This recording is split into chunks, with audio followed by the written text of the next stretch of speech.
It is May 8th, 2016. I'm Mike Callahan. This is the Watchman News. So, I'm going to bring the latest that we know on Michael Emry, as well as information about what's going on with claims and rumors and all that stuff. Jen had actually alerted me to this article because Becky had posted on her Facebook. She had posted this article, so I'm going to read it how it's wrote, and I'm going to call it what it's called. So without further ado, and I will put the link to this article down in the description tab. Here we go with Tweet This Bitches. The title will explain itself, so bear with me. This is an article posted by Vicky Davis today on TVOI News. For the 2 days, the internet has been alive with rumor, innuendo, and outright lies about Michael Emry, TVOI News, and anybody associated with him. As a rule, I don't pay much attention to Facebook, tweets, blogs, and yellow journalism from the mainstream media, but I've been unable to avoid a lot of it because people keep sending me stories and links. There was one link to a coven of tweeters that did capture my attention, though. It's the tweet thread of a woman named JJ McNabb, another one of those names that seems to be selected for the function that she serves. JJ McNabb writes for Forbes magazine covering The Fringe. She has quite the bio on Forbes. Don't miss it. What caught my attention, however, is that she is a fellow George Washington University Center for Cyber and Home Scam Security Program on Extremism. Note, I refuse to call it Homeland and Security because it's Home Scan Security, and it has been since its inception, which was before 9/11.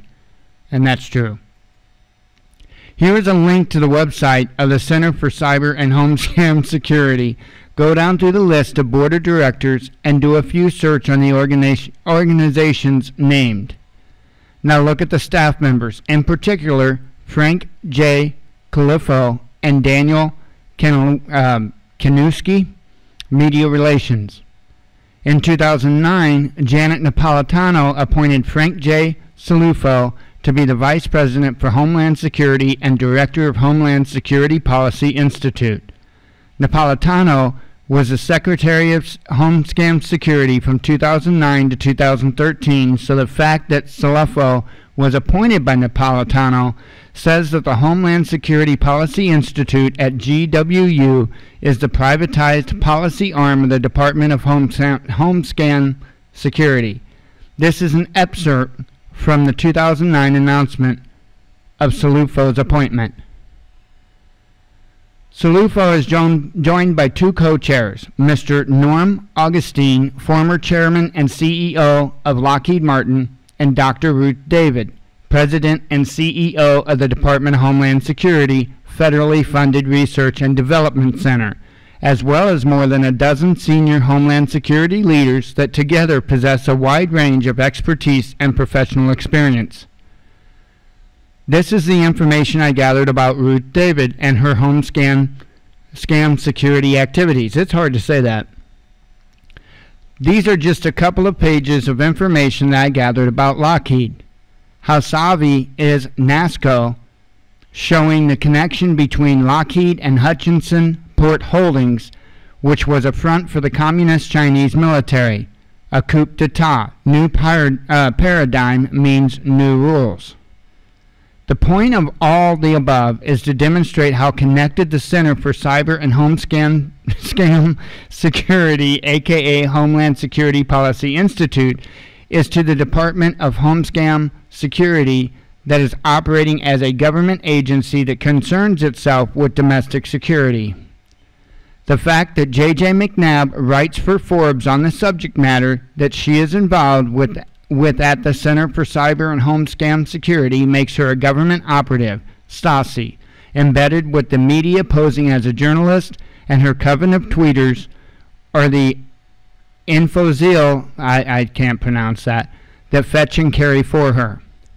The bias in the tweets is clear and negates the center policies for being unbiased.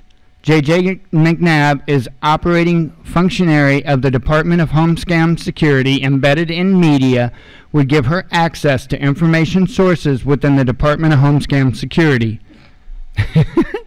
It's kind of hard to say. She could use that access and her coven to plant stories, to propagate falsehoods, to smear people, and to take people down when they threaten the Stasi network and the business interests of the leadership of the center, aka Homeland Security. The following are images of the conversation thread that captured my interest. And again, I'll leave the link down in the description so you can go and check this out yourself. Les Zaitz was mentioned in one of the tweets. Here is the link to Les Zait's Twitter account. You'll notice right away that Michael Emry is the star of Les Zait's current reporting, and he wrote an article saying that Michael is a bomb maker and that he bought the explosive material from an acquaintance. Really, it was a casual encounter. Hey buddy, can you spare some C4?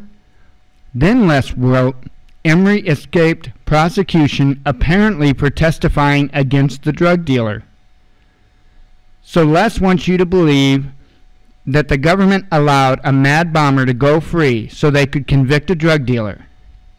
Sometimes the stupidity just cracks me up.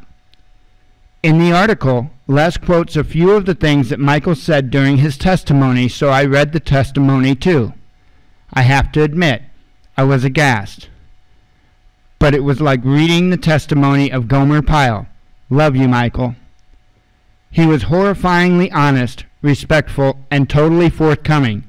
When I got to page 50 of the transcript, it said, Taylor, Judge, the court. And you know, I don't know exactly where this is headed, but if we're going to get in any Fifth Amendment issues, we certainly need to make sure this gentleman has a lawyer. So Michael didn't have a lawyer, which means that he didn't escape prosecution for testifying against the drug dealer, because if he had been charged with a crime, he would have needed a lawyer to negotiate the deal. Michael had to have been working as a confidential informant for the government, just like he said. That's why he didn't need a lawyer. Zait's article goes on, blah, blah, blah. But then there is a very curious ending to the story. Zait's, or someone he knows, Coven, apparently called Jim Weaver, the owner of a gun shop where Michael worked. He left the shop before Weaver sold it about 10 years ago, but the man stayed in touch from time to time. They spoke about a year ago, Weaver said. Then, about a month ago, Weaver took one of his specialty weapons out of a storage vault to photograph it for possible sale. It was his .50 caliber Browning MP machine gun. Weaver said that after taking the pictures, he stored it in a non-obvious place. On Saturday, he discovered the gun missing but saw no sign of a break-in and said he was the only one with a key to the building. The serial number, he subsequently learned, matched that of the gun the FBI recovered in John Day. What's wrong with that story? The machine gun wasn't a gun. It was parts of a gun in a box. It was a parts kit, and there aren't enough parts showing in this evidence picture to make the gun operable, so really, the device is nothing more than a wicked-looking hammer. Just above the picture in the indictment on page 2, it says, the serial number had been obliterated from the receiver. So where did Zaitz get the information he quoted? If Weaver said that he learned the serial number on the gun that Michael had matched his .50 caliber Browning, that was a lie, because the serial number on that gun part that Michael had was obliterated. So is Zaitz a journalist playing cop, or is he a functionary of the Homeland Security Department playing journalists embedded at the Oregon Live like J.J. McNabb is embedded at Forbes? I have one more case to add before concluding this. In 2013, there was a legislator named Mark Patterson representing some district in Idaho. Representative Patterson apparently sponsored a piece of the legislation that made the Ada County Sheriff Gary Rainey upset. Rainey deployed ISA Executive Director Vaughn Killeen, former Ada County Sheriff, and a man named Mike Kane to lobby against Patterson's bill. Rainey's lobbyists succeeded in killing the bill, so Mark Patterson filed a complaint against Kane and Killeen. Patterson won that skirmish. The day after that happened, Sheriff Rainey revoked Patterson's concealed weapons license on the grounds that Patterson failed to disclose a withheld judgment on an assault charge nearly 40 years earlier. Mark was exonerated and the case was sealed in 1976. It got ugly when a local reporter, Dan Popke, got the story from somewhere, and it all went downhill from there. It's a very detailed story with the unhappy ending that Mark Patterson was forced to resign his position as legislator, and to protect his family, they had to move away. Mark always assumed that Sheriff Rainey gave Popke the story unofficially, and then Popke turned around and made official inquiries about it. But if Popke was an embedded functionary of the Department of Home Scam Security like J.J. McNabb and, upon belief, Les Zates, then that would explain how Popke got information on a 40-year-old sealed case. I don't think I have to expound upon the dangers of a Stasi network of home scam security functionaries operating as embedded reporters in our local newspapers, and how their covens of tweeters can convict and destroy a person even if there has been no wrongdoing.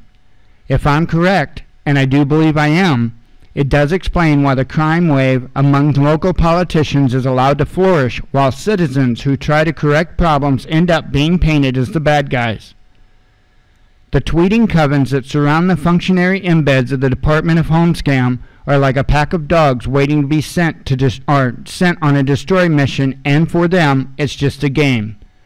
Where in the world is Carmen Sandiego? So I'll give a link to this in the description tab. That's very interesting. I'm glad that she had pointed out about this only being parts of that weapon, and there not being enough parts. I'm not a weapons expert. I couldn't tell you. I don't know what's there and what's not there. It looks like there's a receiver and a barrel. That's all I can see. So, and I'm not even quite sure if that's all there. I have no idea. I'm not familiar with that weapon. Wow. You know, this is a shame. So the government can have embedded reporters, right? But the people can't have reporters embedded. Huh. Because that's what Michael Emry was. He was just an embedded reporter. Pete Santilli? Sure, he was an activist. But he was also a reporter. I think both are protected by the First Amendment. What is going on in this country?